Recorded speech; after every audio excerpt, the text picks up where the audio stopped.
Kian meresahkan, korban meninggal akibat virus corona sindrom pernapasan Timur Tengah atau MERS di Korea Selatan bertambah menjadi 7 orang. Meski belum keluarkan travel warning ke negeri ginseng, pemerintah Indonesia upayakan pencegahan dalam negeri. Di antaranya dengan perketat karantina serta berikan travel advice bagi para pelancong. Mengenal lebih jauh virus MERS tersaji dalam segmen Agenda Khasnet 5 berikut ini.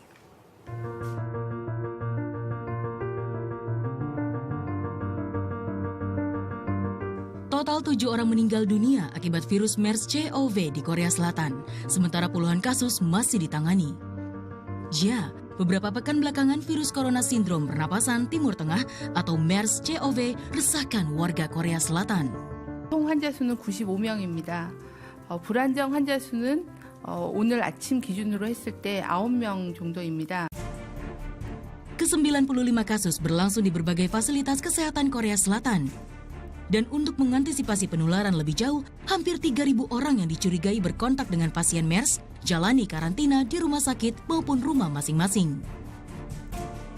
Wabah MERS yang melanda Korea Selatan memaksa aparat menutup lebih dari 200 sekolah dasar Rabu pekan lalu, seperti sekolah-sekolah di Provinsi Gyeonggi dan kota Seoul.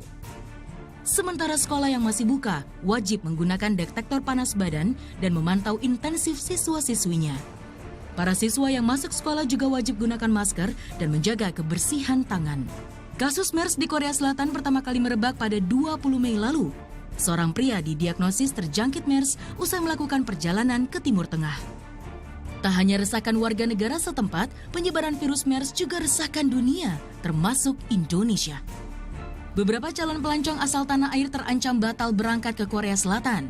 Salah satunya Odilia yang berencana berwisata ke Jeonju, Korea Selatan bersama 15 anggota keluarga lainnya pada 24 Juni mendatang. Odilia cemas biaya visa yang telah ia keluarkan hangus pasca merebaknya virus MERS. Yang pasti sih kepinginnya pemerintah Indonesia maupun pemerintah Korea jelas ya, kasih warning ataupun oke gitu loh. Maksudnya kalau kita boleh pergi ya oke, kalau di travel warning ya sudah gitu loh, kita pasrah. Tapi kita pengennya sebenarnya kejelasan dulu dari pemerintah dari kedua belah negara itu gimana. Jadi kita bisa tahu kita mau tetap ke sana atau kita belok gitu. Hingga Selasa, pemerintah Indonesia memang belum keluarkan travel warning ke Korea Selatan. Sejauh ini pemerintah hanya berikan travel advice atau imbauan kepada warga negara Indonesia untuk tidak melakukan perjalanan ke negeri ginseng. Memahami bahwa di Korea Selatan sedang terjangkit penyakit MERS ini.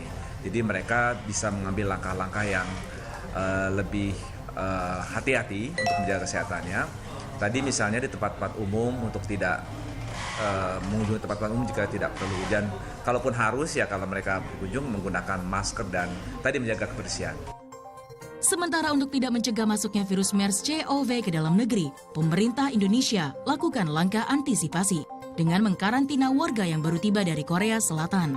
Jadi kami menguatkan di karantina kami di KKP, kalau misalnya ada yang kembali dari negara seperti Korea Selatan dengan panas, saya minta betul agar langsung pergi ke tentu berobat atau untuk kita akan memperhatikan panasnya itu atau flu-nya tadi. Penyakit MERS-CoV pertama kali teridentifikasi di Arab Saudi pada Maret 2012. Sejak saat itu, MERS mulai menyebar ke negara lain di dunia, seperti yang terjadi di Indonesia pada Mei tahun lalu. 2 orang jamaah umroh asal Jember, Jawa Timur meninggal dunia di Arab Saudi. Begitupun dengan jamaah asal Jakarta karena sesak nafas akut.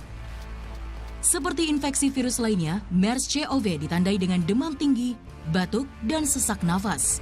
Gejala-gejala ini muncul 14 hari setelah berkontak langsung dengan sumber virus. MERS-CoV merupakan jenis baru dari kelompok virus corona. Virus ini dapat menular antar manusia bila berkontak cukup sering. Juga bisa menular lewat hewan seperti kelelawar dan unta ke manusia. Penyebaran utama MERS-CoV saat ini diduga melalui pelepasan material virus ke udara seperti percikan dari mulut karena batuk dan bersin.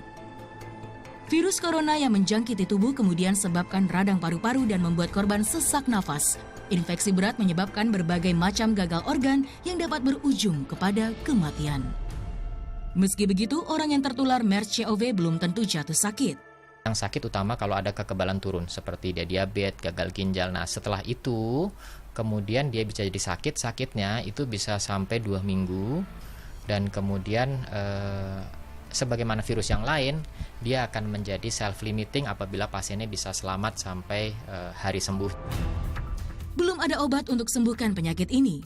Selama perawatan, pasien terinfeksi akut MERS-CoV harus kenakan alat bantu nafas seperti ventilator untuk mempertahankan hidupnya. Sementara untuk mencegah penularan virus, pasien harus jalani perawatan di ruang isolasi.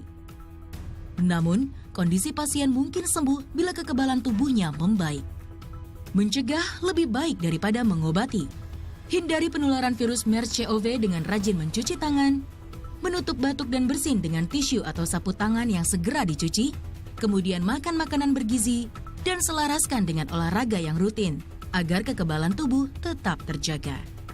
Dan bila harus berpergian ke daerah endemik MERS-CoV, selalu gunakan masker terutama di tempat-tempat umum.